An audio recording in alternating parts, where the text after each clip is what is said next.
is emerging citizens collective, which started when the migrant crisis happened, and some of them were deeply moved by the migrant crisis, audio तो लेने का है, ये and video ले रहा है। and uh, we got together to start joining our efforts to help the current migrant crisis. And that's when we met this wonderful organization, Swam Shikshan Prayog. I have been associated to SSP Swam Shikshan Prayog for more than 10 years now, and they have been a great guide and partner in this journey of what Dignity of Labor is doing. And what we're trying to do, we try to bring change makers together on different... mobile Uh, से request everyone to please mute your phone so mute we can be, yeah, thank you. So that's what Dignity of Labor as the citizen collective of change makers is trying to do. And we will say a little more of that about that as we move ahead. But today we do many dialogue platforms, dialogue circles, and today's dialogue is about grassroots women-led regenerative local economy. You have seen this poster, and this here we are trying to answer these questions. How are grassroots women addressing the migrant crisis through regenerative local economy? And why and how investing in collective women leadership networks can develop community resilience and mitigate large-scale crises like COVID-19. And finally, how all of us, 9,700 of us, can actually join that effort. And these women leaders and other leaders, which I will introduce in a moment, come from Swam Shikshan Prayog. Swam Shikshan Prayog, many of you are already connected and know. It's a net, they have helped create a network of 200,000 women who are called Sakhi, which is, for those who don't understand Hindi, it's a Hindi term for Sakhi is women friends in a way. And that's what they have beautifully created. They reach to 6 million people in 7 states in India. And I must say that it's not something that just popped up because of COVID. You cannot create such a powerful network in few months. It's something which has been created with a lot of love and effort over last maybe more than 20 years. So that's about Swam Shikshan Prayog, and that's about the topic. And now let me quickly introduce who else is there in the, who else is there.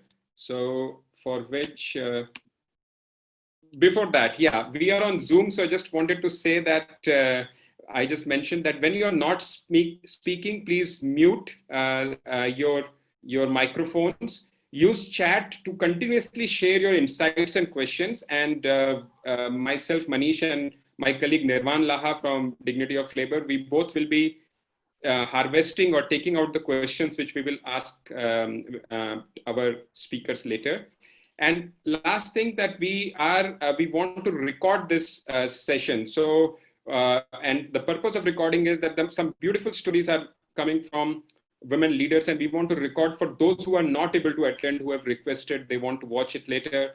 So if anyone doesn't want us to record, disagrees, please write a private message in the chat. You can click on my name or Nirvan's name. You can write a message to us, and we can reach out to you. If any part of the recording you don't want to be there, that's we can take care of that. But we really want to do this to take this beautiful story to many more people. I hope that's okay with everyone, and you can write to us if you have a different opinion on that. So that's what we will start recording now. We can pause it when you want it to be paused. Finally, I want to introduce our speakers. And before that, a quick word that when we started this collective Dignity of Labor, our initial effort was on relief work. We were just focusing on the relief work. And soon we realized that the crisis is way beyond. It is very systemic in nature. And just to say briefly for those who are coming from other parts of the world, maybe you're already aware, when the lockdown happened, it exposed many societal and economic divides. And one of that was that we have 139 million migrant laborers, which is 35% of the urban population in big cities. and they live in very difficult conditions. And when the crisis happened, 23 million of them had no other option but to walk back all the way to their villages. And that's what we saw in this movement when they were on the road. Dignity of labor started coming together to address this crisis, and we started with the relief work. But we soon realized that there are deeper economic challenges that we need to take care of, and that's when we reached out to many organizations as citizens, that how can we support you. And we discovered that grassroots women entrepreneurs of Swam Shikshan Prayog were doing wonderful work. They were answering the questions that we were asking. They were addressing the root cause of the migrant crisis and offering a solution to create a regenerative local economy, so that people have dignity in where they are. Wherever they are, they have dignity of labor, they have livelihood, they have happiness, and they don't have to migrate to other place and suffer. And this is the story that we thought we want to bring to larger audience who are part of our network. So today we have two wonderful women leaders, Anjana Sable and Shailaja Narvade, who are farmers, who are leaders from Latur and Osmanabad. They will share their stories. And then we are very blessed to have Ms. Sheila Patel, who is founder of Swam Dwellers International and Society for Promotion of Area Resource Centers, SPARS. She's also a commissioner of the Global Commission on Adaptation. She will bring perspectives, global perspectives on what truly is happening and what is the role of women leaders, and how by empowering and listening to the local transformation or local leaders, we can create solutions. So we look forward to hear you, Sheila. And Sheila has helped create she co-founded organizations on either side of the divide, like in the urban, Slum Dwellers International, SPARS, and also she is a co-founder of Swam Shikshan Prayog. So she brings that rich experience on both the sides. And then we have Prema Gopalan, who is founder of Swam Shikshan Prayog, passionately dedicated to empowering women to learn and lead change, along with her team member Naseem Sheikh, program director, and they will also help us share some of the systemic aspects which help create this transformation. And then finally, the container, this conversation is held together by facilitators. Suranjana Gupta from Vairo Commission will lead the conversation with the women. Thank you so much, Suranjana, for coming for that. And Nirvan and myself will be hosting and taking care of the questions and conversations. And what is invisible is the whole team of technical experts who are there from Swam Shikshan Prayog, who are supporting us. So very grateful to the entire SSP team. These are the people and whom you will hear, and I'm very grateful for all of them. We are in the space of welcome and context. We'll just in a moment start. I will invite Suranjana to initiate the dialogue with the grassroots women leaders, followed by reflection and perspectives by Sheila and Prema Gopalan. We'll have some space for questions, answers, and reflections. And finally, checkout and next steps. Please stay for the next steps, because we are not here just to broadcast a story. We are here to invite a change. We are here to ask you to join. Bring not just your ears right now, but also your great head, your heart, and your hands to join us in leading this transformation. Because one thing we know, we do not want another migrant crisis to happen. We do not want this thing to continue. So with that, I invite Suranjana to guide us to the next part of the dialogue. So Suranjana, over to you. Thank you, Manish.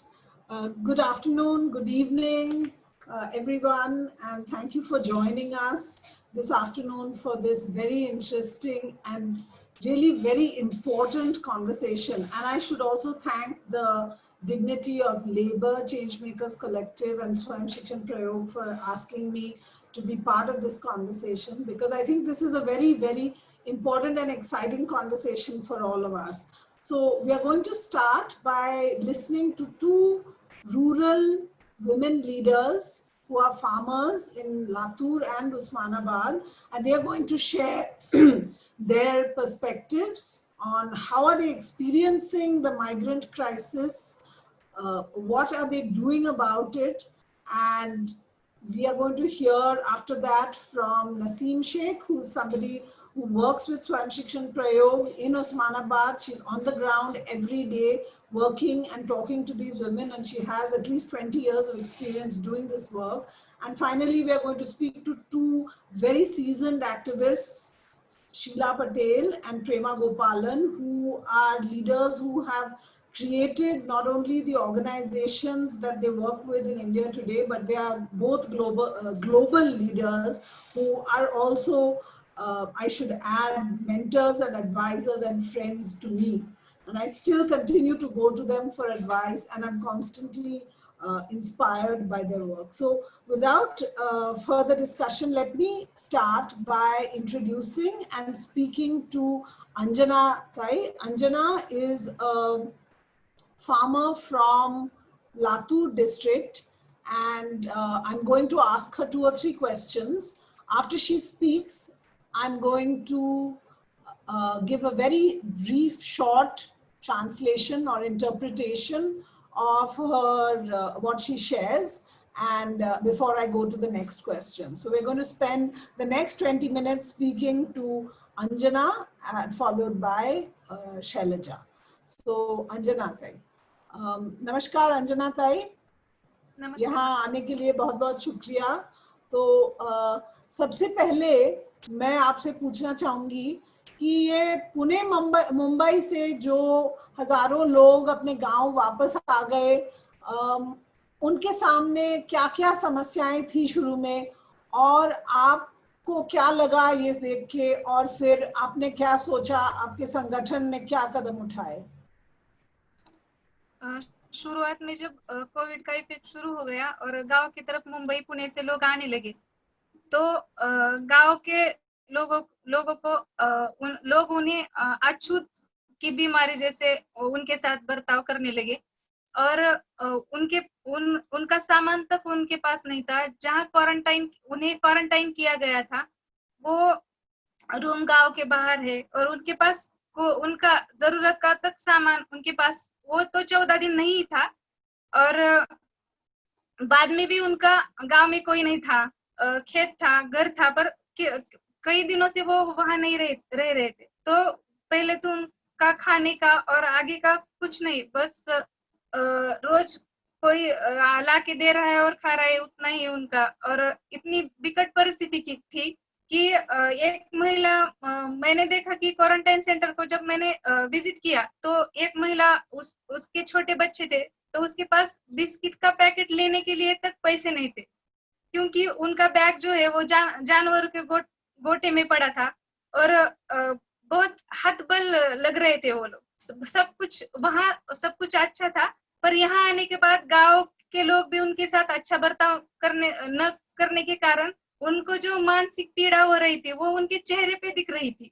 जब उन्हें visit किया, उनको मिला, तो ऐसा लगा कि हमारे मन को बहुत बुरा लगा। और एसपी की तरफ से हमें जो ट्रेनिंग दिया था और माइग्रेंट लोगों का जो सर्वे कर रहे थे हम, तो उनके जो प्रश्न है वो सामने से उन्हें देख के ही पता लग रहा था कि ये उनके क्या क्या अभी आगे चल के उनको क्या क्या परेशानियां है, और वो अब इनको तो आगे कुछ अंधेरा दिख रहा था, ऐसा लग रहा था। उनको जरूरत तक के सामान अभी नहीं मिल रहे थे, तो गांव में तो उनका कोई नहीं था, और अभी आगे कैसे करेंगे। ये देखने के बाद अचानक एक हमारे मन में तक ऐसा आ रहा था कि बहुत ये बुरा हो रहा है, और लोगों को भी समझाने के लिए हमने शुरुआत किया कि ये जो बीमारी आप सोच रहे हैं वो ऐसी नहीं है कि अछूत जैसा लोग बर्ताव कर रहे हैं उनके साथ, कि वो पुणे मुंबई से आए हैं, उनके साथ रोग आया है, ऐसा करके लोग उनको कभी आगे कभी पीछे बोलने लगे। तो ये देखने के बाद और ये सुनने के बाद हमें लगा कि इनके लिए कुछ तो करना चाहिए। Okay, let me quickly summarize what she said. She said when the migrants came back to the villages, they were treated like untouchables in the village, and there was so much stigma that they had to face. And in the quarantines, which were on the outskirts of the villages, they did not have even some essentials. They had been, perhaps it sounds like they were separated from their belongings, and they had no money. They had no support system in the village, though they might have originally come from the village. There was a woman, her misery was evident on her face. She couldn't even buy a packet of biscuits for her child. And the survey that women carried out was not only for collecting information, but it was a place to interact and understand the migrants. And it led to women organizing to educate their villages on what is the COVID-19 epidemic, how does the infection spread, and to prevent people from ill-treating the migrants who had returned to their village. अच्छा, अभी आप बताइए कि एक तो आपने उनका, जब वो क्वारंटीन में थे, उनका इंतजाम अच्छा किया, उनको खाने का इंतजाम वो सब किया, लेकिन अभी बेरोजगारी पे आपने क्या काम किया? जब क्वारंटाइन का उनका समय खत्म हो गया और वो लोग अपने तरीके से जहाँ सेटल होने लगे, तो उनके हाथों को कुछ भी काम नहीं था, और ये मजदूर थे, तो इसलिए आज कमाना और आज खाना, ऐसा उनका परिस्थिति था। अभी घर जाने के बाद उनको काम पे भी कोई नहीं लगाता था, और उन्हें खेतों का काम भी नहीं आता था, क्योंकि सर्वे में हमने निकाला था तो उसमें से कई लोग 4-5 कैटेगरी के लोग निकले थे। कोई महिलाएं स्टिचिंग सिलाई काम करती थी, कोई वेजिटेबल बेचने का काम करती थी, कोई मिस्त्री के हाथ के नीचे काम करती थी, तो उन्हें खेती का काम तो आता नहीं था। तो हमने शुरुआत में जिन्हें स्टिचिंग आता है उन्हें मोबिलाइज करने के लिए एक प्रयास किया कि गांव में ये महिला है और अच्छी तरीके से ये बहुत अच्छा सिलाई काम करती है। ये उनको एक मोबिलाइज किया गांव में कि उनके पास लोग आए, स्टिचिंग करे, और उनका जो रोज का काम है और उनको 4 पैसे मिले, जिससे कि उनका रोज का काम चले। और जो वेजिटेबल बेचती थी उनको गांव के महिलाओं का जो खेत में सब्जियां लेती है वो इकट्ठा करके उन्हें बेचने के लिए सहायता की, और उनको परवाना निकालने भी बेचने के लिए यहाँ ये तक था कि ये बाहर से आए हैं तो उनके पास परवाना चाहिए बेचने का, गांव में सब्जियां बेचने का। तो वो भी हमने एक प्रयास किया कि ग्राम पंचायत के साथ संवाद करके उनको परवाना मिला के दिया कि ये वेजिटेबल बेचने का परवाना है और ये अभी बेच सकते हैं। तो वेजिटेबल बेचने का तो आप सबसे ज्यादा जो प्रश्न था कि कई लोग गौंडी काम करते थे पुणे मुंबई में, और अभी यहाँ आने के बाद उनको खेती का काम भी नहीं आता था और दूसरा भी कुछ नहीं आता था, तो उनके लिए क्या कर सकते हैं। तो एक हमें ये सब I'll just translate what she said. She explained that in the survey that they had conducted, they found that there were people with different kinds of skills among the migrants who had come back. Some knew how to stitch and sew, others were vegetable sellers, others worked under tradesmen or contractors, but most of them did not know farming, so they could not be engaged in farming. So the women organized these people to take on different kinds of work. They supported them to do stitching or sell vegetables. They also got the Gram Panchayat to support them. But then there was also a group that had basically been involved in construction labor in the cities. And so they were wondering what to do with these people. अच्छा, अभी बताइए अंजना।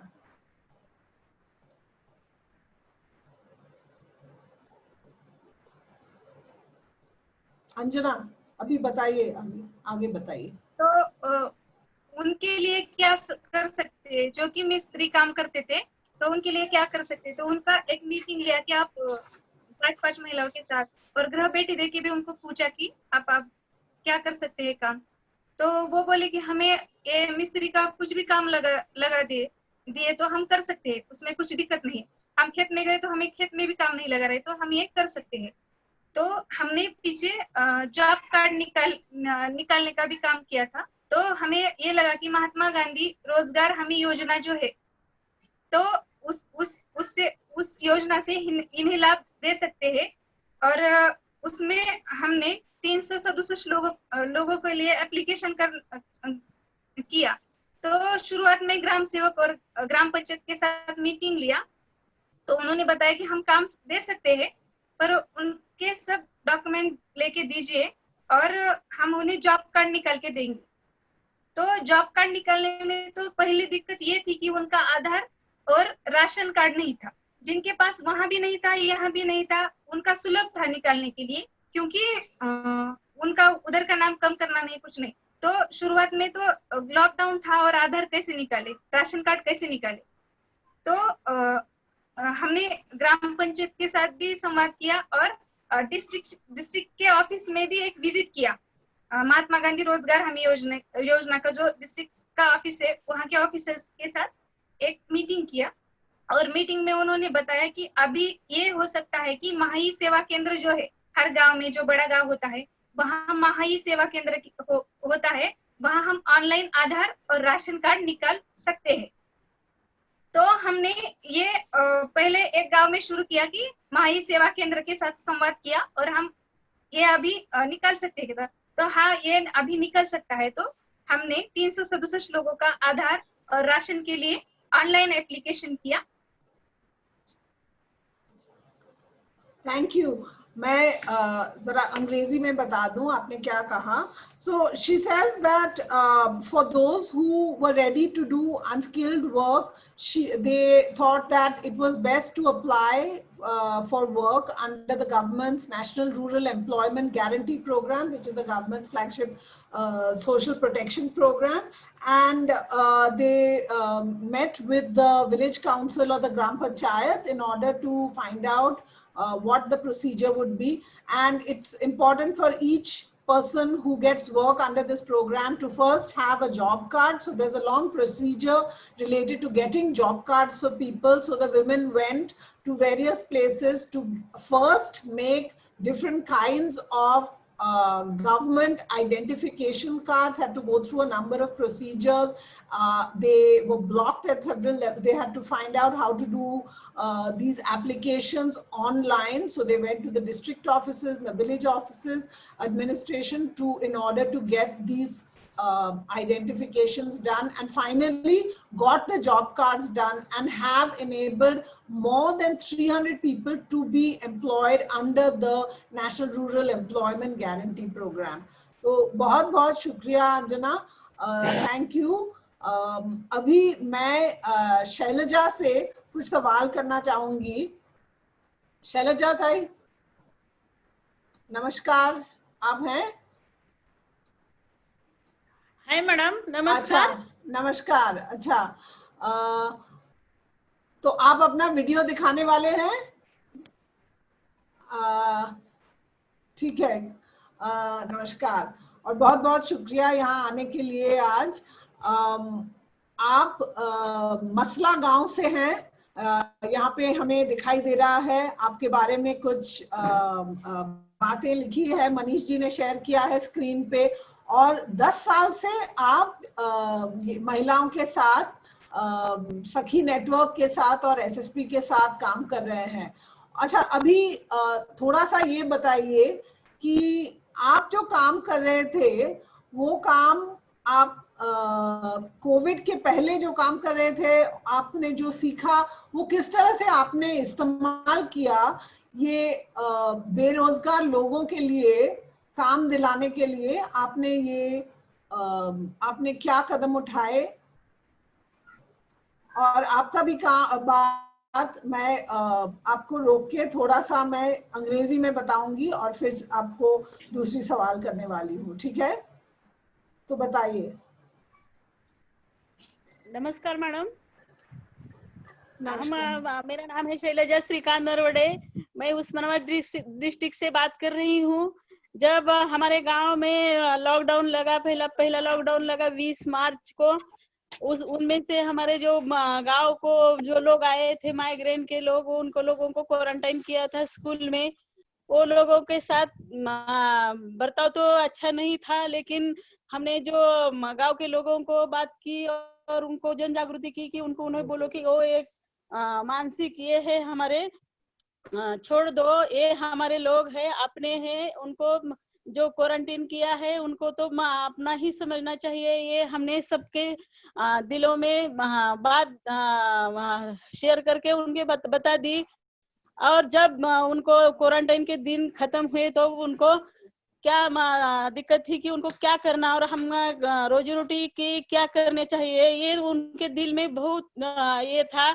और जब हमें पता चला कि उनको क्या कुछ ना कुछ काम दिलवाना है, तो हमने उनके साथ बात की और हमारे गांव के सरपंच के साथ भी बात की। हमारे गांव में महिला ही सरपंच है, उनके साथ हमने बात करके उन्हें बोला कि हमारे जो माइग्रेंट लोग आए हैं उनके लिए हमें कुछ ना कुछ करना चाहिए। तो हमने सरपंच ने कहा कि सही है मैडम, हमें कुछ ना कुछ करना चाहिए। तो हमने माइग्रेंट लोगों के पूछा कि तुम क्या काम कर सकते हो, तो उसने क्या कहा कि हम कुछ भी काम करेंगे, लेकिन हमारे जो ये आई है दिक्कत आई है, इसलिए हम कुछ ना कुछ काम करना चाहिए। तो हमारे गांव के नजदीक 2 सोलर प्लांट लगे हैं। उनके मैनेजर के पास हमने जाके उनको बात की कि हमारे गांव में हमारे लोग आए हैं माइग्रेंट के, उनको हमें कुछ ना कुछ तुम्हारे यहाँ काम देना चाहिए। तो वो बोले कि ठीक है, हम काम देंगे उन्हें और तुम कल उनको भेज दो। तो हमने उस 40 लोगों को उनके पास भेजा और वो काम को लगा दिया। जो उनके घर वाले थे और घर वाले को भी हमने, हमारे यहाँ 4 बहुत किसान बड़े हैं, उनके खेतों में हमने उनको काम को लगा दिया। और उनको जो दिक्कत थी खाने की, जब एक मिनट रुकिए, एक मिनट। ठीक है madam. Yeah, let me translate what she says.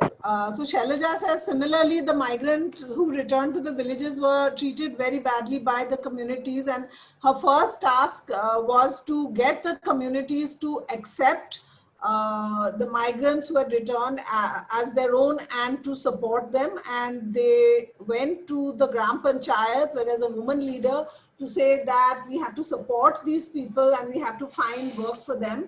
And they also interviewed the migrants to find out what kind of work they were looking for. And the migrants said that they could use any kind of work. But there are 2 solar plants close to the village where the women's group went, and they were able to negotiate with the manager to employ 40 people in the solar plants. Now, that was the first strategy she talked about, and she's now going to talk about a second strategy they used to get more people employed. अच्छा, अभी बताइए। हाँ, तो आपके गांव में जो बड़े किसान हैं, उनके पास आप गए।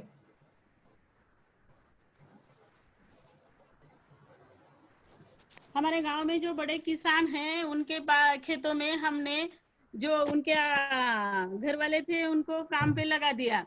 तो उन्हें बहुत अच्छा लगा कि कुछ ना कुछ रोजी रोटी मिल रही है। लेकिन उनको जो आने के बाद जो खाने को लगता है, क्वारंटीन दिन खत्म हुए पर, तो हमने उनको जो हमारे गांव के और जो हमें आने संस्थाओं से जो राशन मिला था, वो हमने उन माइग्रेंट लोगों के साथ लोगों के घर को जाके दिया।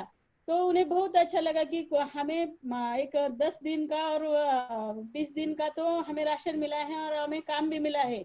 हमें तो कुछ मुझे ऐसा बहुत ये हुआ है कि उनके कुछ ना कुछ ये हुआ, मुझे बहुत अच्छा लगा कि काम भी मिला और हमें रेशन भी मिला।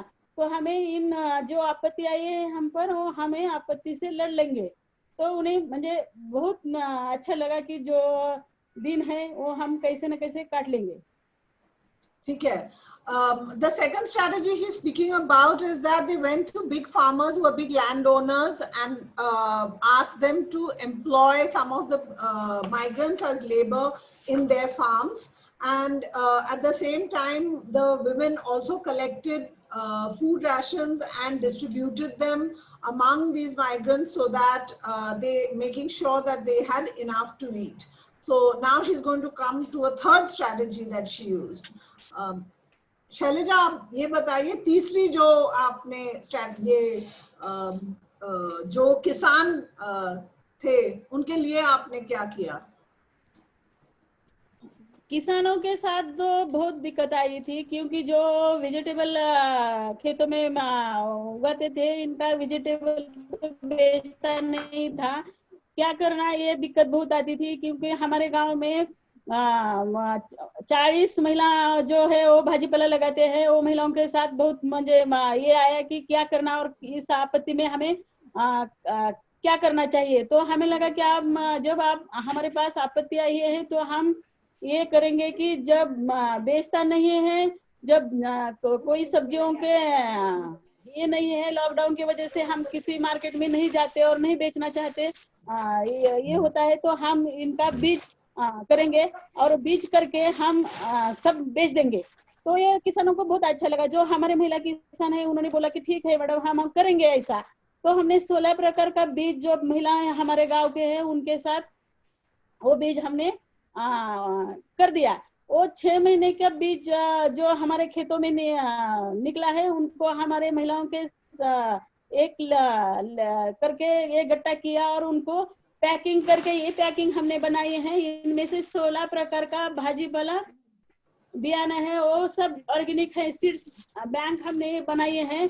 इनमें से 9 महिला मिला के हमने ये पैकिंग करके 1300 किसानों के पास बेचा है और 2 डिस्ट्रिक्ट में बेचा है। ये आपत्ति हमने तो हमारे ऊपर आई थी, इनका तो हल निकाल के और ये पैकिंग करके हमने बेचा है। Thank you. So the third thing she has talked about is that the farmers who are growing vegetables, organic vegetables, found that their crops had failed, and they could not sell these they could not sell the crops because of the lockdown. They were rotting. Now what they decided to do was to harvest the crops, extract the best seeds from the crops, and they had 16 varieties of seeds made which were organic seeds. Some 9 women processed and packaged these seeds, and they've sold them to 1,300 farmers in 2 districts, and so this was a way in which they dealt with yet another crisis which would have hit the farmers who could not sell their produce. Selja, आप ये बताइए कि आगे का आपने क्या सोचा है अभी? इसमें से हमारा 4,47,000 का बेनिफिट हुआ है मैडम। हम आगे जाके जब हम सीड बैंक बनाएंगे, हमारे गांव के जो किसान है, महिला किसान है, उनको जब हम ये बी लेकर सीड बैंक बना देंगे, और ये सीड बैंक है वो सब ऑर्गेनिक तरह से बनाए हैं। हम 2000 महिलाओं के साथ मैं काम करती हूँ। स्वयं शिक्षण से 10 साल से मैं काम कर रही हूँ। ये जो महिला है, मेरे किसान महिला है, उनको जो आपत्ति आती है कि जब मार्केट में जाके जो किसी सब्जियों को अच्छा भाव नहीं मिलता, तो हमें ये डिसीजन लिया है कि ये सब हम सीड बनाएंगे और सीड बैंक हम करके अनेक डिस्ट्रिक्ट में बेचेंगे और हमारे किसानों के पास अच्छा तरीकों से सीड्स पहुंचेंगे, ये बनाएंगे। Thank you. So she explains that they got a total of more than 41 lakhs as an income from selling the seeds, and they have realized from this crisis that this is yet another business opportunity that they will explore in the next season. So they have 2,000 women farmers who Shailaja works with. They can extract seeds, and especially when there are times they don't get good prices in the markets for their vegetables. These seeds can be processed and packaged and sold as seeds, and so they're going to plan to create a seed bank in order to do this in every season. So you see how this crisis has led to another set of strategies. So with that, let me thank Shailaja and Anjana for their for sharing their strategies and sharing with us the kind of leadership that they're demonstrating. Let me come to Naseem. Naseem Sheikh, are you there? I can't see you. Yes, 1 minute. yes. Okay. Good evening, Naseem. Good evening. Naseem, you have been working with Swayam Shikshan Prayog for more than 20 years, and you are right there in Osmanabad, working every day, talking to these women. And I wanted to ask you if you could add your remarks. And one question I think that you should address is how many more women are there in Usmanabad, Latur, Solapur, Nanded, and all the places you work in? How many more women like this are there, and what is their outreach? How big is the scale of the work that women are doing there? Yeah. So thank you, Suranjana. Like I'm very proud of working with Swayam Shikshan Prayog and the Saki network, where we have thousands of women, like more than 5,000 women, those who are in leadership, like Shailaja and Anjana. And we are reaching out 2,000 plus villages across the Maharashtra and uh, Bihar and Kerala. I'm like I want to share, especially like these women, when this lockdown happens and these women is starting calling, oh, this is happening and we have flooding, like 100, 200 migrants are coming and they are helpless, and what we have to do. And now we started doing, we are collecting the vegetables, we are collecting the food from that and that, so on. So we also jumped in, like first time in SSP, we started working on the relief side, because women jumped in to help the migrants, and then we started also thought we should also support for the relief, because SSP history, in SSP history we are working mostly on the recovery and rehabilitation part. But this time, first this disaster, first time we have worked on the relief also, because this is very severe crisis on the food and hunger side. So there is no choice for us to work on the food supply and this. So these women, they use one number of strategies to make the food available for food and the other essential things, like the children are not able to eat the jawar roti, so they are making available milk. Like they are so sensitive about the needs of the migrant families, their children and the women especially.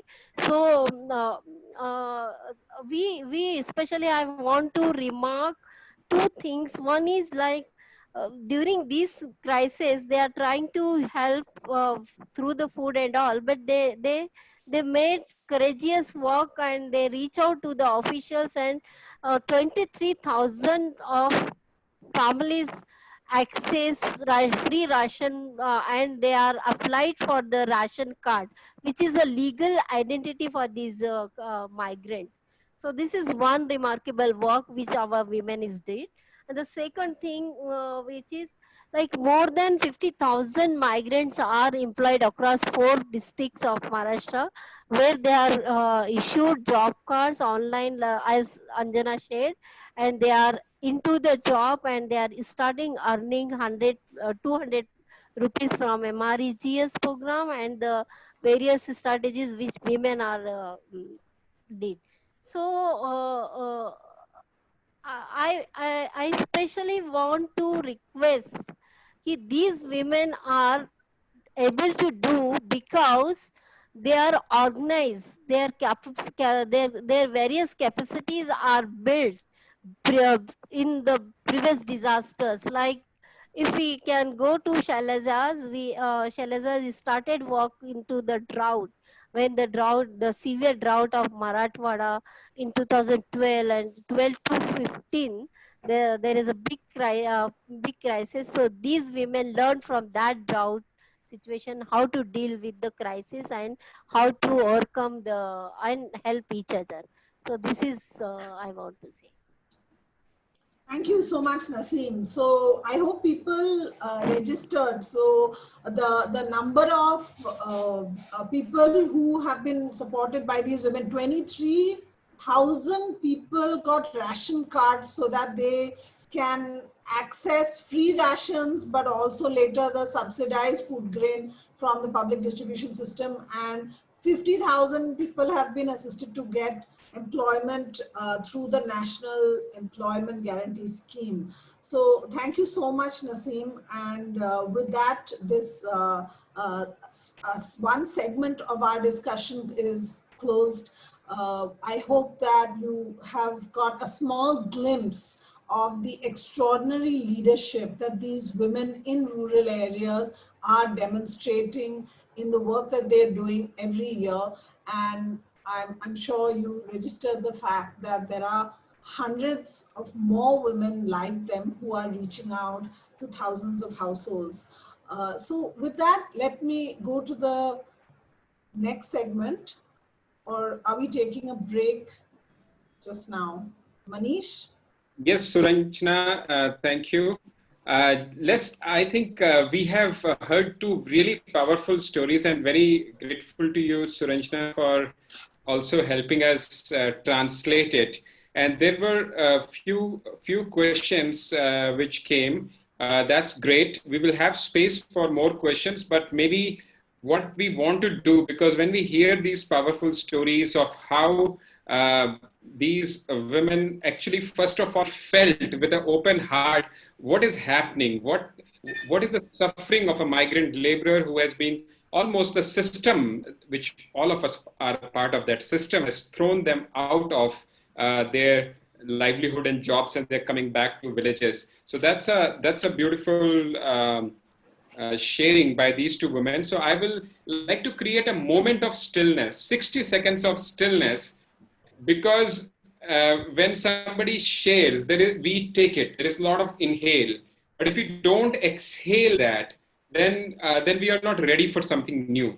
तो अभी इन्होंने इतना कुछ share किया है, तो हम 1 minute लेंगे अब शांति से उसको रिसीव करने के लिए.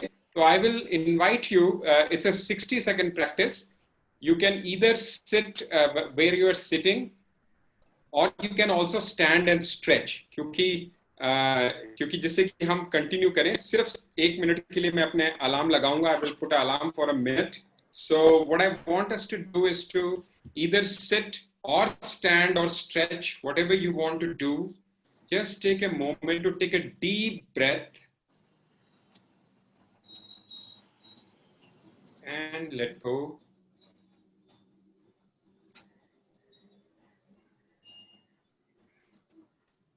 And just take your attention around, look into your room beyond your screen. If you have a window, look outside the window.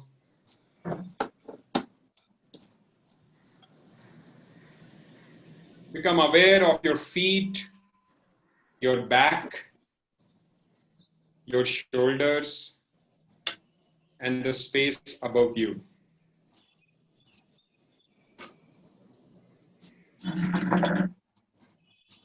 And in this moment, as you're connecting with your own body and the space around you,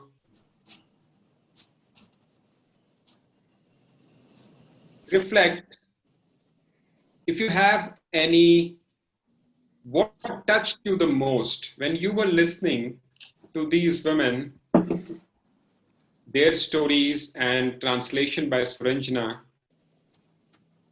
What touched you the most? Or what inspired you? Just think of one thing that really touched you or really inspired you in this sharing.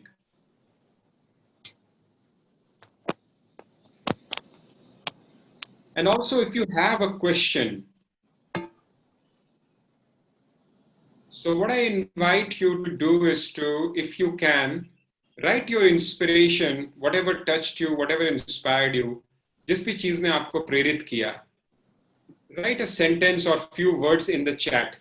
So we all can see and even they can see. We will read it out to them. So they receive our resonance. They have offered something. They have offered their heart, their story. And if we can mirror back our resonance. So please do that. And if you have questions, do write those questions also. But let's start with inspiration and what touched you in the chat, please.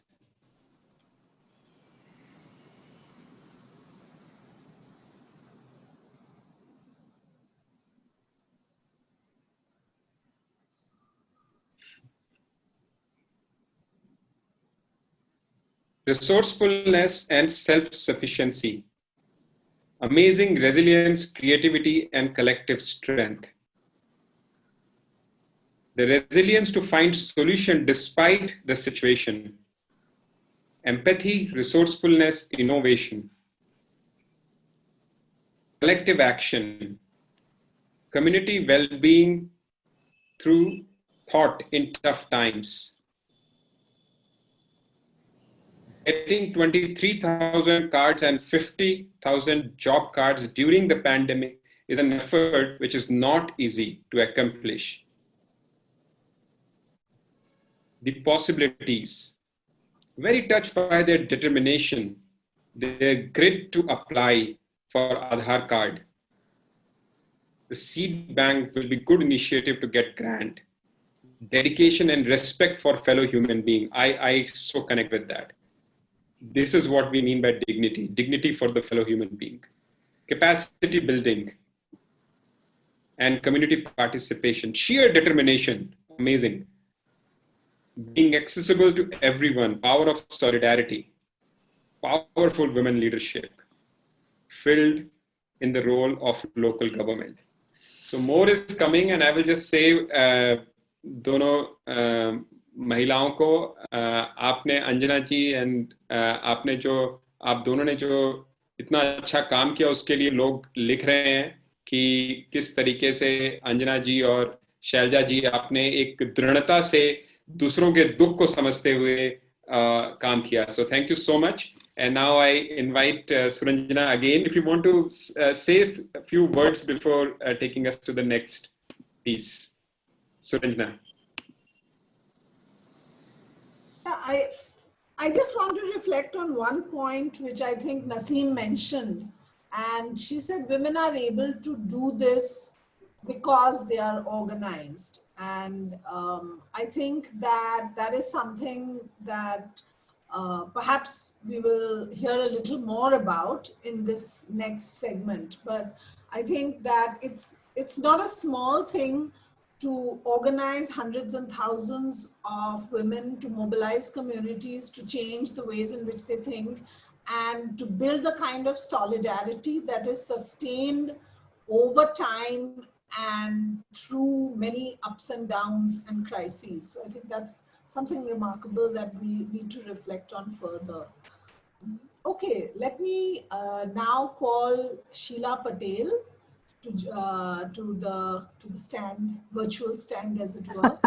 And so Sheila is the founder, as you heard, of Spark, which has been working with Mahila Milan and the National Slum Dwellers Federation for many years. She has some 40 plus years of work that she's done to transform the lives of the urban poor.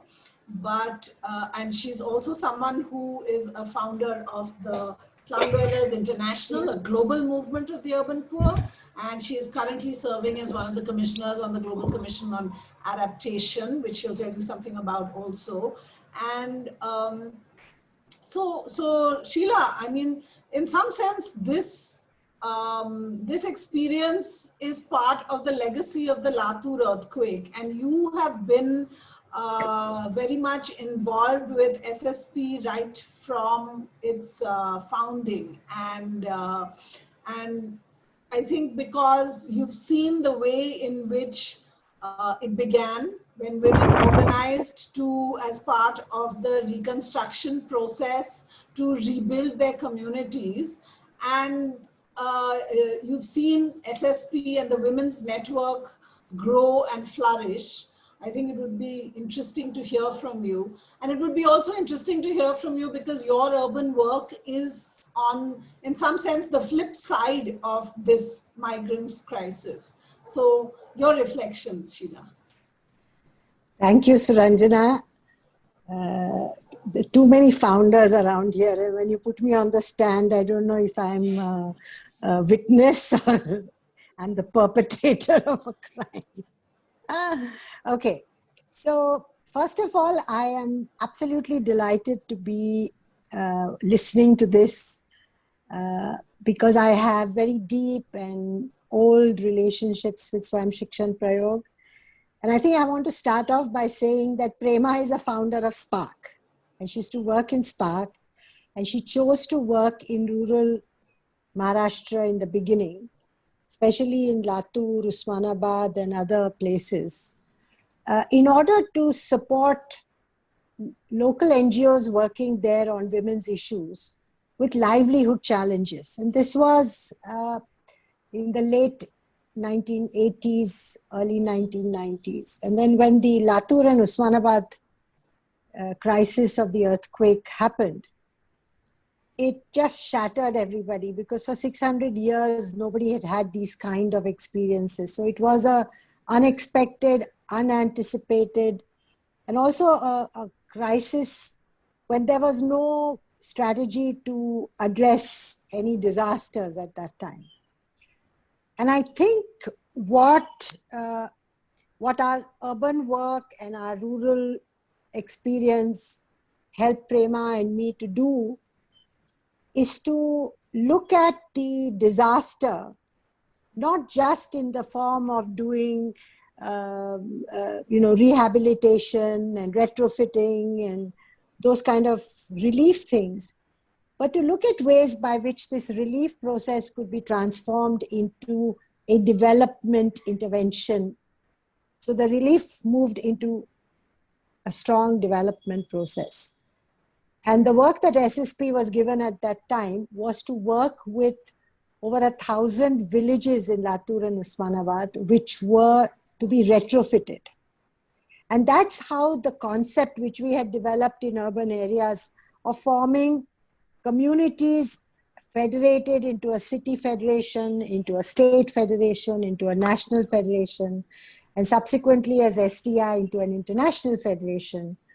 What Prema's work has done and Swayam Shikshan's work has done is it has created these huge aggregated networks of women's collectives.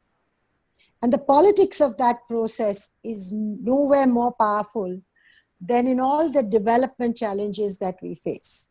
Because today development operates what I call one thing at a time, one place. Those people who have money to spend, whether they are philanthropies, governments, they throw money at different places at their own convenience.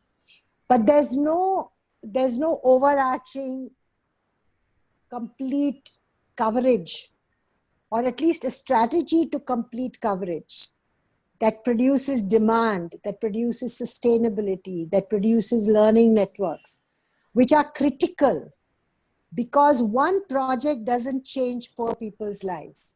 They have to keep learning and evolving and learning and evolving. And that's what Naseem, Shailaja, and Anjana have shared with us today. They have first of all told us that there is an intimate relationship between urban and rural poor. People don't just go to the cities for bright lights and Hollywood and Bollywood. They go there because they cannot find work in the village. They also go to the city to address other, especially Marathwada has had a history of drought forever. So those are the big challenges. The second thing that especially Anjana said is that the people returning to villages were not just men, because most discussions assume that there were men who were traveling back. but there were men, women, and children. And that women and men were working in those places. And what that tells us is that we are not looking at the process of migration as a global phenomena where local to local, local to city, local to another state, local to another part of the South Asia, and then going north. This is a transition that is happening and is accelerating as a result of the economics of today. So we don't have a problem when an IIT graduate goes to the US, and we feel very proud when somebody like all these Indian professionals who are head of institutions in the digital world, we are very proud of them. But we are not proud of the people who, in order to improve the quality of their lives and their children's lives, go to hostile environments, even in their own country, where they constitutionally have a right to be there, but they don't have identities. They don't have the right to own a ration card. They don't have a place to stay. It's all operated in the informal, invisible city. And so when the city has a crisis, in any case, city doesn't have anything that is there for all people who live informally. And it certainly didn't have anything for those who had no identity or no place. And so what it tells us is that the world is turning urban. In fact, it's already turned urban in the last 1.5 decades, in the early 2006, 2007. And these transitions are going to go on.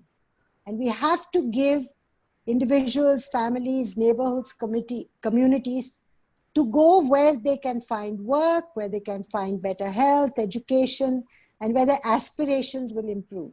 But what we are finding is that governments and international economic and development order is not producing the evidence for the rhetoric that they do. So we have SDGs, we have climate change, social justice, you name it, and there are targets and there is supposed to be money, but it never comes. And as all these testimonies have shown, it is first the people who help. So as a person who is now more recently involved in the issue of climate change and adaptation, what I want to champion here and everywhere else is that poor people who produce the least carbon footprint are affected the most by both natural disasters, and government-made disasters.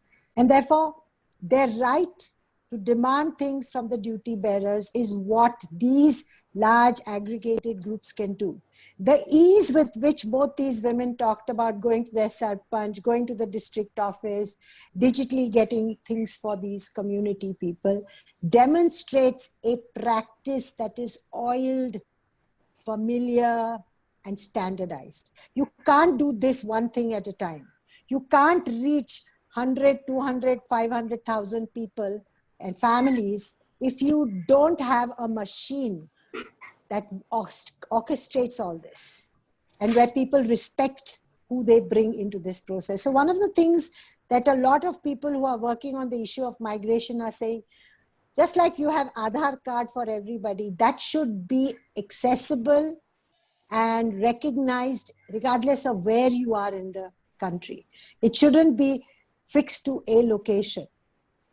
The elite can stay in one place, have a passport from another place, own property somewhere else, but the circulation right of poor people is not being acknowledged. So I think that's a very important thing. The other thing which I felt was very important to understand in this process is the amazing quality of resilience while in survival that poor women have. And women are always at the center of amazing innovation, choices, and caring. And that's what every single woman, not only the two women, Shailaja and Anjana, and Nasreen have been talking about. This is across movements, urban, rural, indigenous. You go to any network, you have a strong women's core, that movement is sustainable, successful, and operates in multi-dimensions. And so there has to be a big change in the way in which development is perceived from now on. COVID is not going away. And we all talk about this new normal and reboot and build back better. And I don't know how many more of such phases are there.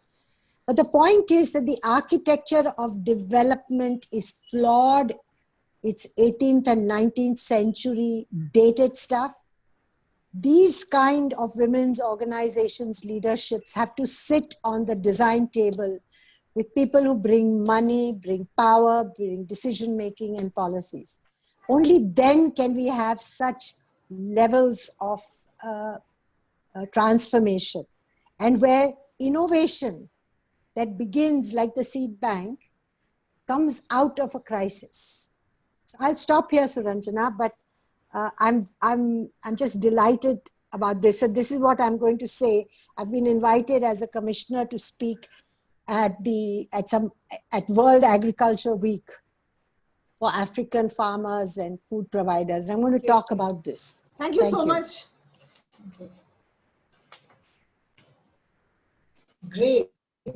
So you're taking the work of these women forward in all the places that you're going to speak now. So let me attempt to pull out a couple of points and just to remind people, and if it's helpful, that Sheila's talked about the crisis and how it helps us see the flaws in the architecture of development, but also start to redesign and innovate, which is what the women are doing as part of organized groups, changing the way in which long-term development occurs. And that is what we hope becomes the new normal.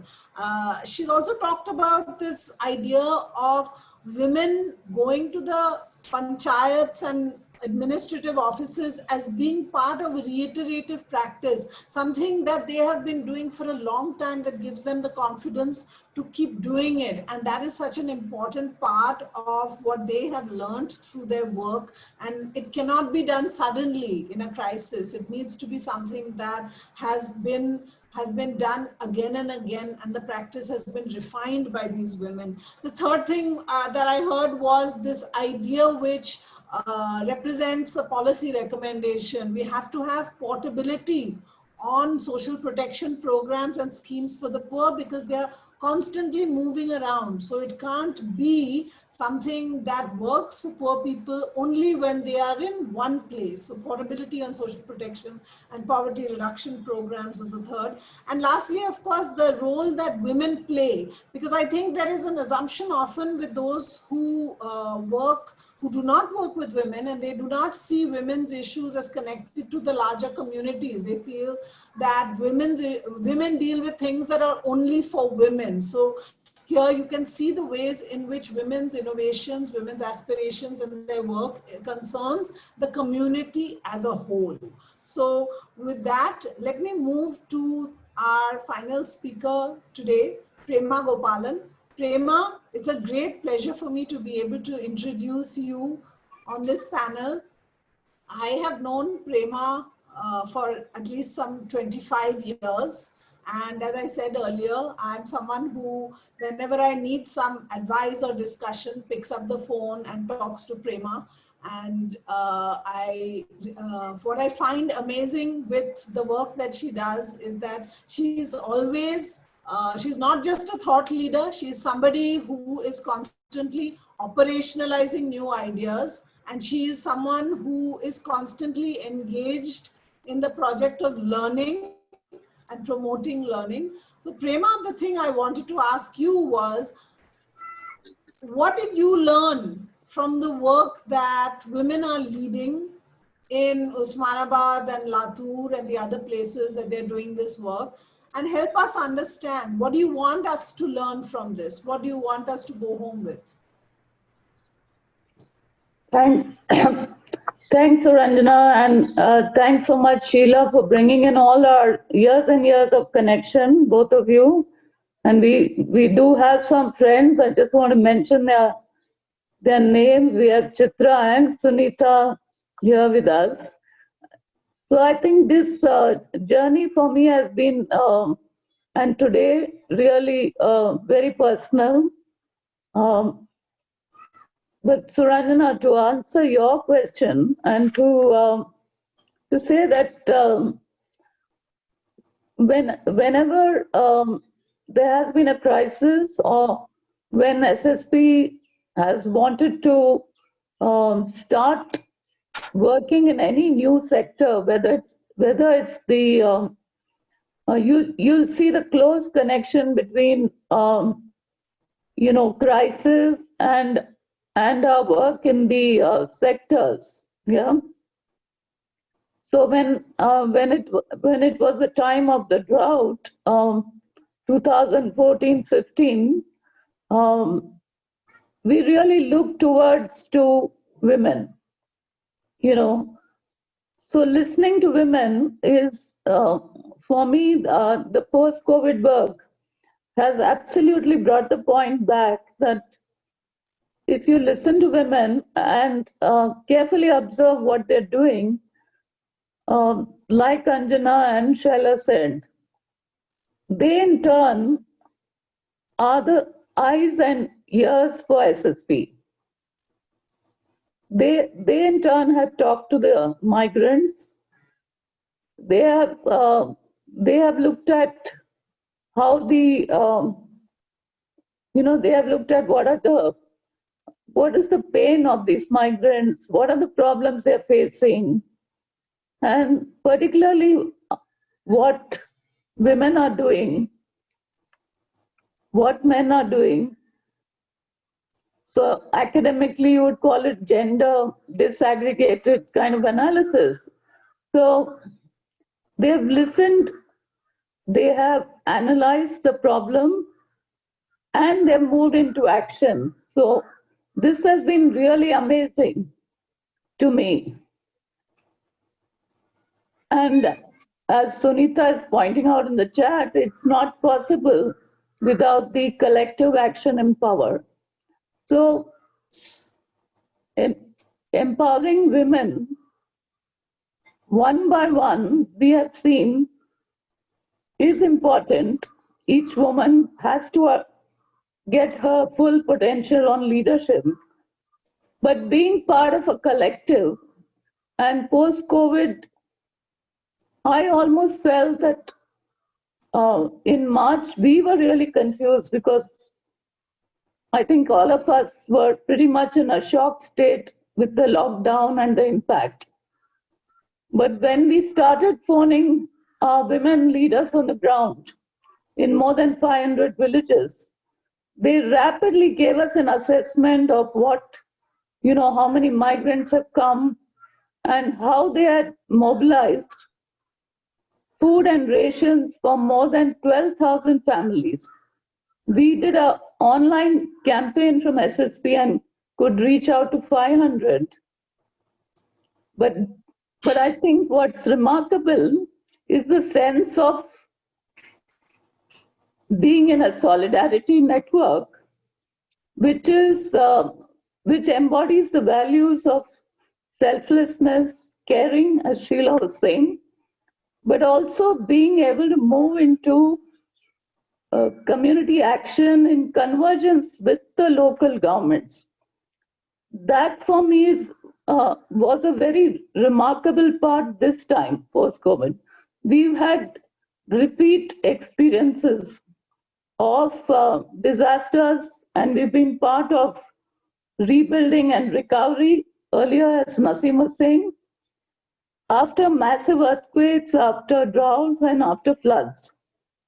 But this is totally different because I find that in the last 4 to 5 months, we are both thinking, we are thinking micro, we are thinking macro, we are thinking short term, immediate term, and at the same time, we are planning long term. So these women, I would say very confidently, are really showing us what is possible. And we are going to expand this strategy to more than 5 districts with the government with the support of UNICEF in more than 2,700 villages. And believe me that women are not considered automatically as part of the COVID action committees in the villages. The work that was done in April to June by women in 50 villages in Osmanabad has been spotlighted by the government of Maharashtra. And I'm really happy to say that the work that women are doing is not micro, it's on scale, because we are going to impact more than 10 million people in these districts by women partnering with the Gram Panchayats. So the 3 big areas of action, one is, as Shailaja said, around farming. This crisis is offering an opportunity which women have grabbed to go into the market, to create new markets. They created circular food economies by urging farmers to employ the migrant labor on one hand, by starting village markets for vegetables so that everyone can consume fresh vegetables, and by mobilizing more than 2,000 women in cluster enterprises so they can go to the market. Traditionally, women are treated as labor. They're not allowed to go to the market. And now suddenly the opportunities are open because the supply chains are broken and local to local is what is selling, and there's a focus on essentials. So women are emerging as not just farmers, but entrepreneurs, and showing us that we would have to work in the long haul on livelihood recovery, and most important, on supporting the leadership. Today's event is really a momentous one for me, because we're talking about the Sakhi Task Force, who have trained more than, together with SSP teams, we have been able to train more than 5,000 farmers through online mediums. So again, the digital divide, like the rural-urban divide, could really divide people who are poor. But here the women have taken leadership, and we have seen that we've given mobiles to more than 500 women leaders. So they've really created a chain of learning by which farmers have been trained, entrepreneurs have been trained, and women have started working on e-marketing platforms. So I'm saying that the COVID crisis is a health crisis, we have a climate crisis, and we could be having a digital crisis, but these women have shown how to overcome all this because their networks have worked for them and they've been supported by that. I think the last thing I want to say is that we really need to keep making more effort so that women's work is not undervalued. In these times where globally we are seeing more than 1.8 billion children are at home, so women are under extreme pressure, they have to do extreme caring, but at the same time, we've seen through Shaila and Anjana that they are the resource that we can rely on if we want to overcome and build forward pathways into the future that are both sustainable and also take into consideration the health and well-being of those who are really poor. So with that, Suranjana, I would say that, our main learning is that, which we've been taught many times, this lesson, that we really need to invest in people's capacity, in community capacities, but also work together with both men and women, which we have been doing, so that women can emerge not only as decision makers in their homes, in the farms and enterprise, but as community leaders, and ensure that all the things really affected by the climate crisis, which is land, water, soil, is also regenerated. So while we're talking about regenerating local economies, we're not just talking about jobs, and women are not just looking at one thing. So I think this holistic sort of way of working and not leaving anyone behind is what is the hope for our future, I think.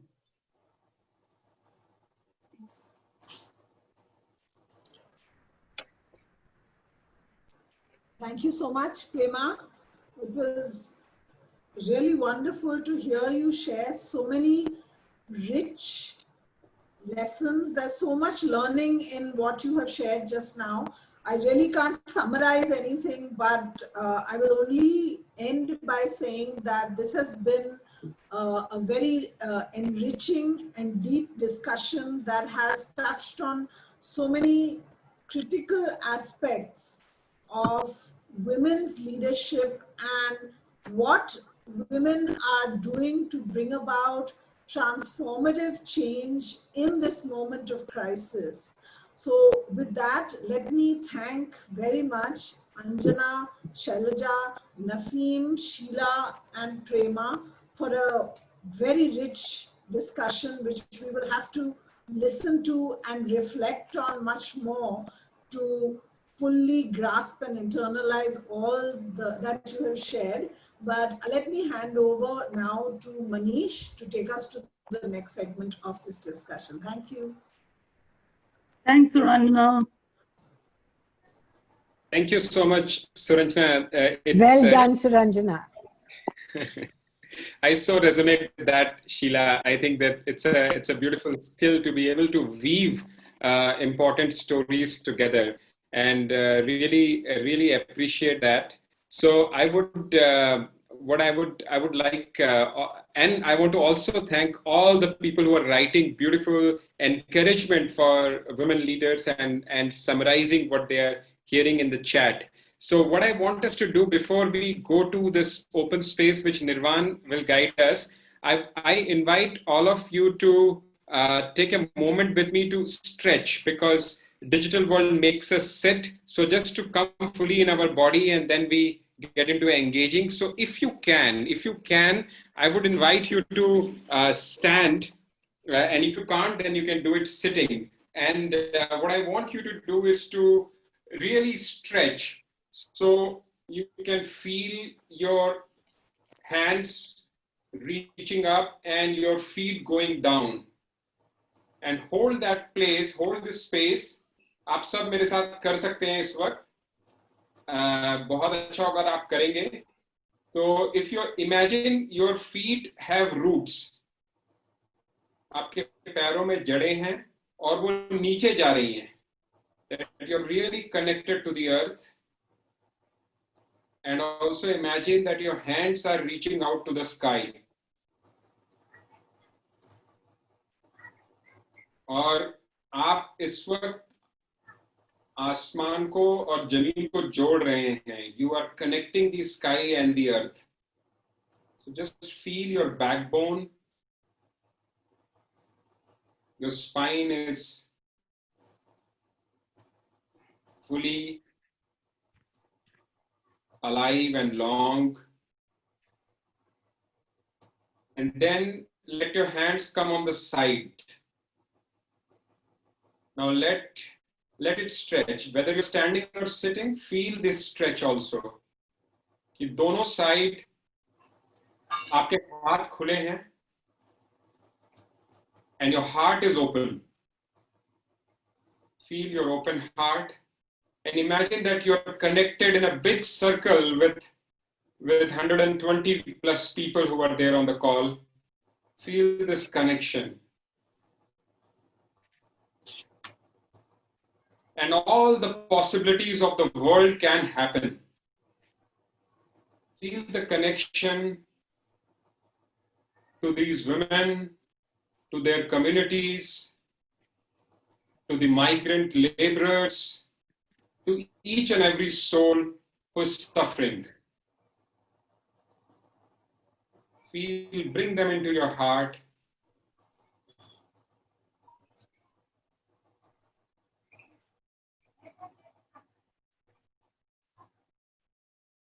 And then if you want to make a gesture, whether you want to bow down or join your hands, for we all are blessed. We all are blessed that we have resources to show up for this call. We have language, we have computers. So we count on that blessing and with that gratefulness, come back into the circle. And what we are going to do is just invite you to reflect on listening to all this that you have listened today. What is inspiring you to action? So give it a thought.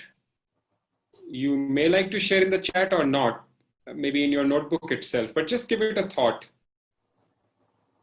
What is inspiring you to action?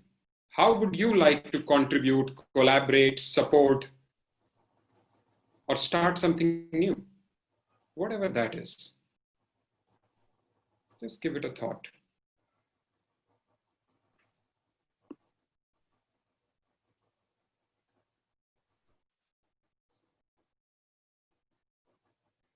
And those who want to share in the chat, you're welcome. What is inspiring you to action?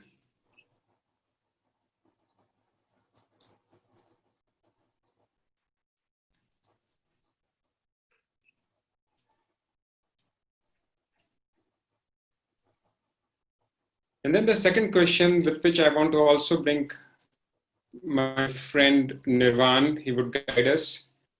The second question is, what new questions do you have now?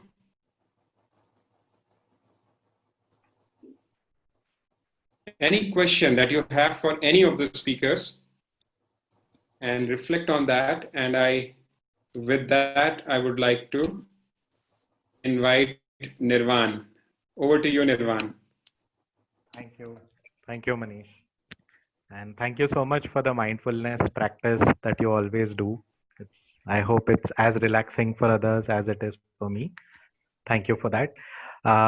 Wonderful to have all of you join today. All of you have joined from different facets of life. Some of you are from corporate organizations. Some of you are from social entrepreneurship organizations.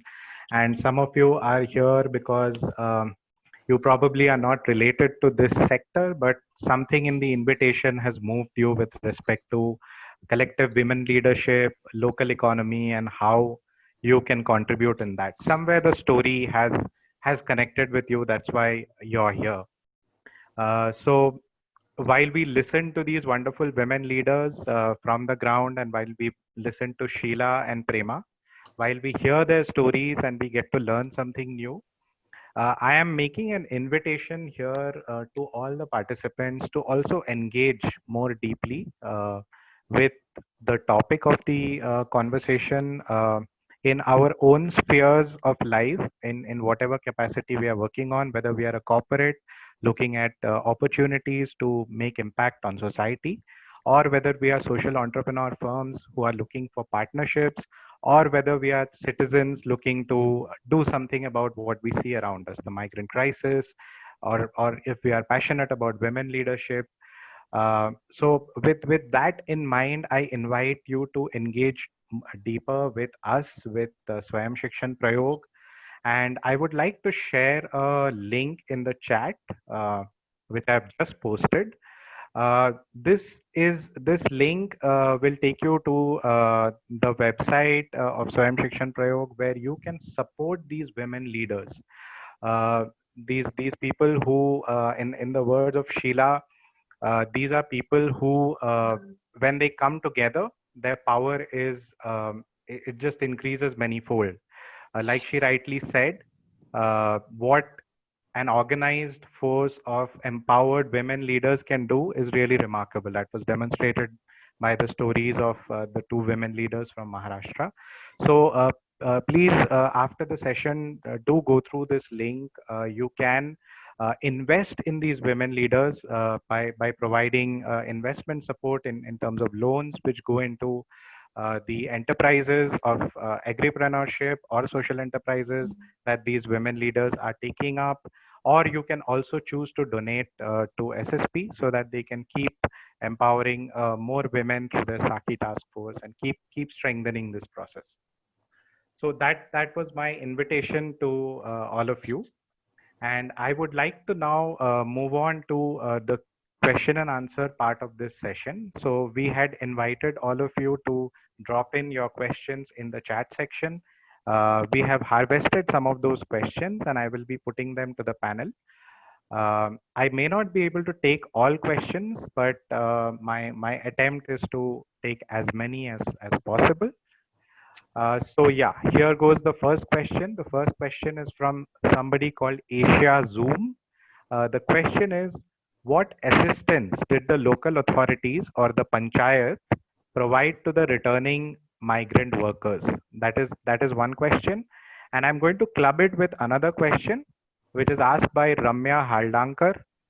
Her question is, most of the migrant ladies were not treated properly. Is it the treatment of locals or the monetary assistance which was the issue? I am sorry, I wanted to understand more. So I think both these questions are to do with the stories shared by our women leaders. So I would like to direct this question to Naseem, if you are available. Naseem, people want to know panchayat ने क्या assistance दिया? What assistance did the panchayat give to returning migrants? And when the women leaders suggested, sorry, I would request everybody to please put their microphones on mute. Thank you. Naseem, the second question is, so when the migrant, we heard from the stories that some of the migrants were not facing very friendly behavior when they came back. So they want to understand what was the issue. Is it that the locals did not treat them properly, or is it because they were monetarily, they were like a burden on the local economy? How would you say the situation was, Naseem? Yeah. So thank you. The first question about the assistance provided by the local administration, like when the people like because of the lockdown and because of this pandemic, everybody is everybody is in hurry to save themselves. So government is issued order to make the institutional quarantine for these migrants. So the panchayat, the village panchayat is playing role to keep these people out of the village. So they are treating to them, they are keeping to them into the schools or sometimes farms, agricultural field side. So like mostly outside. So two, three things are provided by the gram panchayat and the local administration. One is the food during the 14 days when they are quarantined by the gram panchayat. That is one. Second thing, if they have any problem, really health issues, they are having any health related complaints because they come by walking or they come with the stress all these things. So they are having this. So they provided the health treatments. That is the first two things which is provided by the local administration. Then later on, when after the finishing, they finish their quarantine, when they reestablish into the homes, that time the free food ration is came for 5 kg of rice, which is, yeah, that is not sufficient for the family. Like we know all, like if when we are preparing the food we require so many things to complete prepare the food. The ration is provided by the local administration. After that, slowly Gram Panchayat opens some these MRGS works, which is mainly the works which men can do. So we, from our network, we had dialogues with the local government. We require some work where women can also do easily. So that is the administration support we received. And about this the discrimination part, people are in fear. Because of the fear, they are they are bringing disease to our community. So we want to be safe for ourselves. So they are trying to like do keep them outside of the village, and not to. And the second thing, some families within the joint families, earlier they are living alone separately, and now they came back, and there is a burden of the joint family increase in the villages, because so all the people are just sitting there without work, and women, especially the family women, are feeling we have to cook and we have to serve the food. So that is some kind of burden also. Yeah. Thank you, Naseem. Yeah.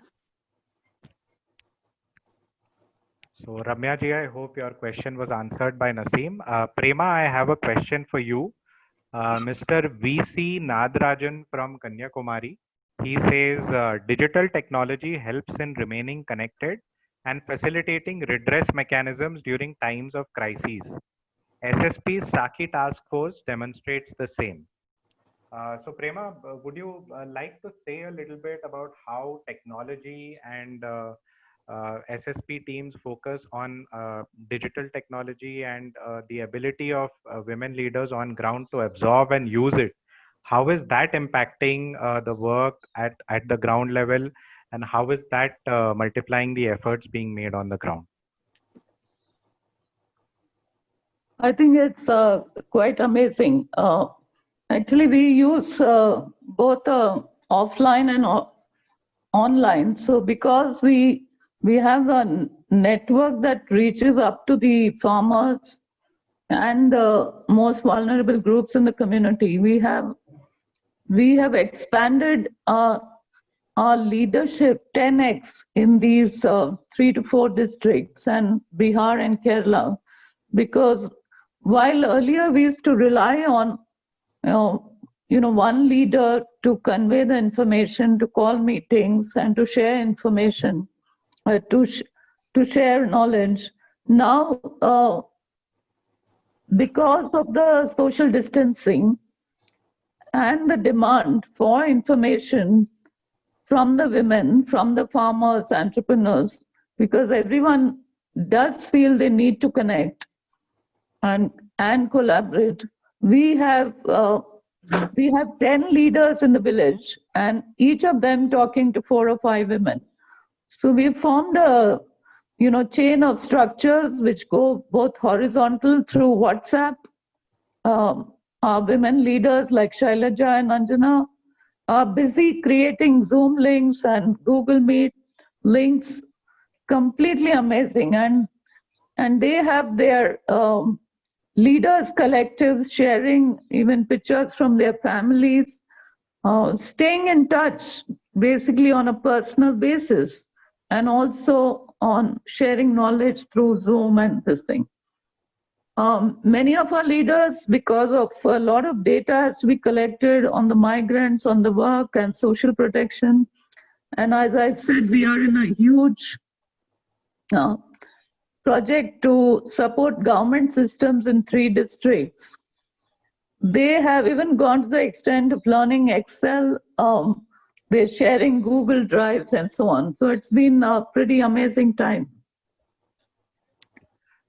Right, Prema. Thank you so much. I think the fact that Anjana Tai and Naseem and everybody from the Shalja Tai are able to connect with us over Zoom with video is itself testament to the fact that technology indeed is taking our efforts to the next level. A lot of people are asking if the recording would be available to them later. We will share the link of the recording with all of you. There is one question from Sonia Kapoor, which says, I am shocked by the knowledge that in general, migrant workers do not possess ration cards. Is this true? Are they not part of the government distribution system? Naseem, can you answer that question? Don't migrant workers normally have ration cards? Or what is the issue? Because Anjana Tai referred to it in her story. Some of them don't have it earlier, so they don't have it in the village also. Yeah. I see. I think we can move on. Sure. There's a question from there's a question from Mridula Singh. What is the sustainability of the initiatives taken to tackle the migration issue? May we see these as new way forward for rural entrepreneurship and jobs? How do SSP see the phenomenon of reverse migration, if there is any observation on that? So keeping it as an open question, anybody has a perspective on this? Yeah, Upmanyu, do you want to answer this? Are you there? Upmanyu? I'm there, but I'm not able to get the question. What is the question, Nirvana? I will repeat the question, Upmanyu. Mridula asks, what is the sustainability of the initiatives taken to tackle the migration issue? How sustainable are they? And can we see these activities as new ways forward for rural entrepreneurship and rural jobs? How does SSP see the phenomenon of reverse migration? Is there any comment on that? Yeah. I think there are 2 answers to it. Number 1, yes, because now we are very fortunate because we are having these women at the grassroots level, at the village level, who are our frontline worker, and they are the real warriors. And with them, we are able to communicate and work with the team. And in future also, if the situation gets changed, I think we are able to connect with these teams and the frontline cadre, which we call like community resource persons, the women leaders at the village level. Yeah, I think, Upmanyu, the question is on rural. Yeah, just to answer a little more, rural entrepreneurship, we do see a way forward. There's a lot of local to local market connections being established, but it's all too early. And we do anticipate that these semi-skilled and skilled workers would go back to the cities because they have semi-formal, formal jobs. But the others, those who have land, are quite firm that they want to stay back in the rural areas. And the fear of COVID impacting them directly is very much there. So, Nirvan, I think that's the answer. Yeah. We cannot claim to having sustainable solutions for migrants, not at all. It's what we offer is the hope through our women leaders for some dignity and work. So and also food security, because we do have very strong models of cultivating food on the farm and seeing that well-being is ensured for women and girls and their families. So that's there. It's all linked for us. Yeah. Sure. Thank you. Thank you, Prema. Mridula, hope that answers your question. I can see that Sheila has raised her hand. Sheila, please, would you like to speak here? I just want to say that the issue of migration has to be seen in the whole amazing transformatory movement of people in pursuit of a better life. And the fact that the global economy is structured in such a way that it is making rural agriculture and other productions more efficient, thereby not needing the volume of landless workers who are there. So either you give them land, make them entrepreneurs, or they have to go somewhere else. So the point is not to say how quickly can we make it sustainable, but to understand the phenomena that is global. And therefore, in many discussions that we are having today, you have a granular reality which women are grappling with and overcoming and demonstrating collectively the powerful resilience strategies that they have. But we all have to be flexible to see the kind of movements and transitions that are happening, so that the right of movement, the right to explore, which is the best habitat for them, must be made available by duty bearers. You can't say, no, urban is bad, urban is good, rural is bad, rural is good. No. All studies have shown that when you have your identity, which is complex, which has many relationships, which has many anchors, it works for your mental health. So I think we have to now begin to look at these complexities instead of going for these sort of fast food kind of fixes.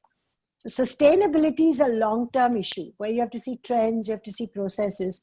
So I think that's the real message that SSP is giving, that wherever you are, organize large numbers of people to understand trends, build capacity, and then see what best you can do for yourself and for everybody else. Thank you, Sheila. Thanks for coming in with that wonderful perspective. It's of course a very complicated issue, and it's being talked about now more so because of the present crisis we are in.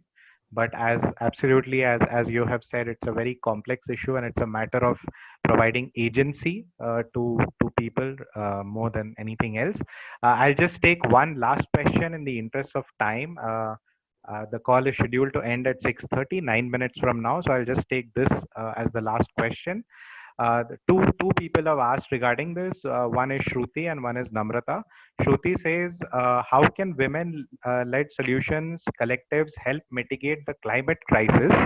And Namrata says, climate resilient farming led by women is a form of climate change adaptation. What are the major challenges faced in incorporating such adaptation? So question is on climate change. How can women-led solutions lead to more sustainable relationship with the climate, and what are the challenges in following these practices? I think I'll just briefly say that those of you who are more interested in the climate resilient model that we have practiced for the last 5 to 6 years should join us in the next call that we are planning. But the challenges that climate presents are sort of exaggerated and keep mounting. But our model definitely has some good pointers where women have followed chemical-free farming and regenerated their soil and the land around, and also increase water tables and the afforestation. We're really talking about more than 100,000 acres of land being regenerated in the last 4 to 5 years. Yeah, and providing food and the use of recycled water and recharging groundwater. So there are numerous benefits to following the sort of organic farming model that we have promoted, but it's not to say that it's extremely market oriented, but fulfills the food security, which also is a huge impact of climate change and climate crisis on food security, besides it being causing either too much water or water scarcity. So I would say that climate adaptation is the only way that people can actually address the climate change, and these strategies are something we promote very strongly. And Sheila here is a champion at the global level. So please do follow what she writes, and she speaks on climate adaptation by people. Thank you. Thanks. Thank you so much, Prema. Suranjana, you wanted to quickly come in as a follow-up on this question? Yes, I just want to say on climate adaptation that the discourse on climate change and adaptation are very fixated on the technical aspects of what is people's relationship to their environment, whether it is the built environment or the natural resources and the natural environment. But I think what the work of the Sakhi federations and SSP tells us is that we have to pay much more attention to the political and by that I mean the shifts in power, the transformative aspects of adaptation, because how institutions learn, change, how people change, how systems change, power shifts, and how is very much a critical aspect of adapting to climate change. And I think we don't give enough emphasis to that aspect. So we have to focus on, and we have to support and invest much more in that kind of institutional and systemic change. Thanks. Thanks, Suranjana. Sheila, please come in. I just want to say that one of the things I crusade about is that, you know, climate change is not something that's come from outer space that we have to learn. It's a new lens with which you look at your ongoing challenges. And you have to find ways to understand the new rhythms of climate, the new challenges that the heat and the changing climate conditions are creating for all of us. And to look at what we can do to turn it around, to survive it, to retreat from it. How do you adapt? So all the things that we do today were in pursuit of a carbon economy that pushed us to just use up all the things that were there. So now we have to say, for instance, we went into pesticides, we went into different kinds of seeds, and now we're finding all that is dysfunctional. So you're going back to tradition, and the traditions are with people. There are more traditions with indigenous groups, with poor communities, with marginal farmers than anybody else. And that's what the women farmers are showing, because in SSP, nobody's talked about how the women came to start farming. They got their families to give them 1 acre of land in which they could provide wholesome, organic food first for their families. And then they produced the surpluses which they went to the market for. So, you know, intrinsic practices, traditional explorations, combined with new technical insights and knowledge, produce transformation. So climate is not something alien. And adaptation is the reflection of putting all the things together. Sure. Thank you. Thank you so much, Sheila, Prema, and Suranjana for coming in on that. With that, I would like to end the Q&A section and hand over to Manish very quickly. I can see some specific questions on the chat. We will get back to you. Please leave your email IDs on the chat. We will get back to you on this. And we are also planning a follow-up session on which Manish will briefly talk to you about. Over to you, Manish. Thank you. Thank you so much, Nirvan, and thank you, everyone. As Nirvan shared with us before the Q&A session that some of you wrote to us separately and earlier also that how do we partner with this movement? Because this is, I just want to say that I am associated to MIT, Massachusetts Institute of Technology, and there we are talking about 3 divides, global divides. The ecological, the societal, and the spiritual or the human-to-human divide. And that these 3 divides, these women I see, I was telling them, they're addressing that. They're addressing the ecological divide, which just now Suranjana, Prema, and Sheila ji just shared. They're addressing the societal divide, migrant crisis, and they're addressing the spiritual divide, the divide between our own self and our humanity. So if you want to be part of this movement, I think the link that what Nirvan shared around 20 minutes back with us, and also the link that we have posted. So this is, I just wanted to show the page, that this is the page which kind of talks about the way in which we can really support the rural women agripreneurs and rural women entrepreneurs and make a difference. So do click on this link that we have sent. That is one way to engage.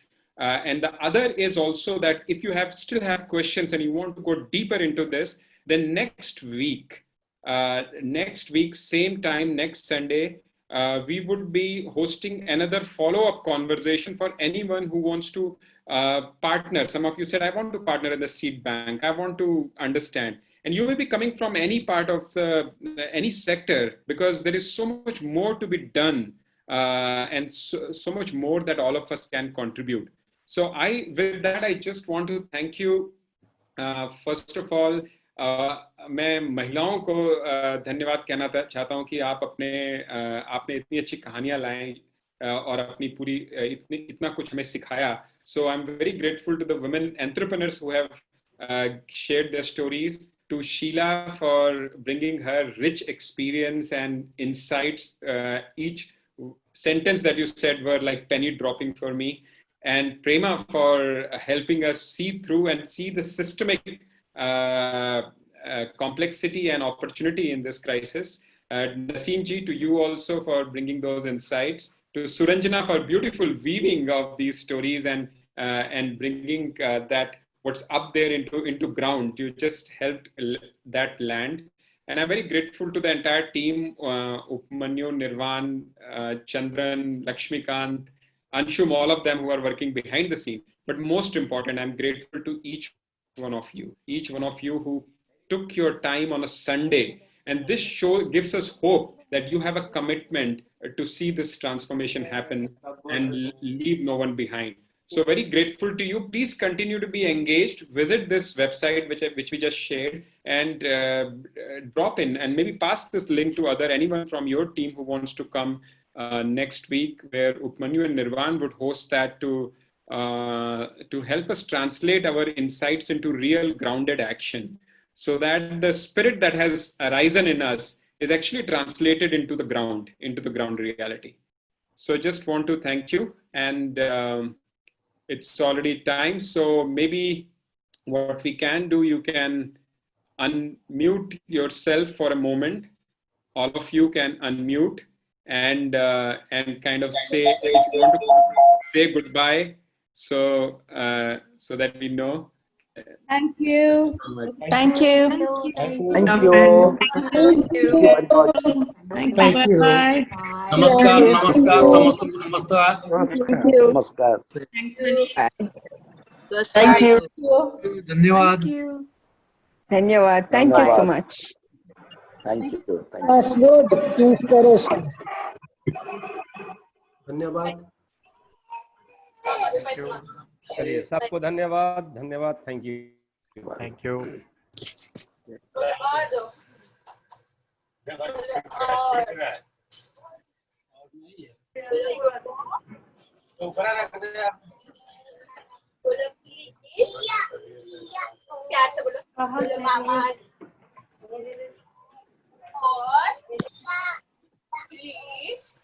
Thank you.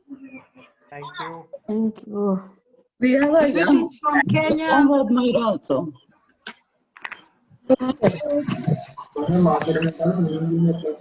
Thank you, ladies from Kenya. Thank you. From Thank Kenya. you. Thank you. Thank you, Sri.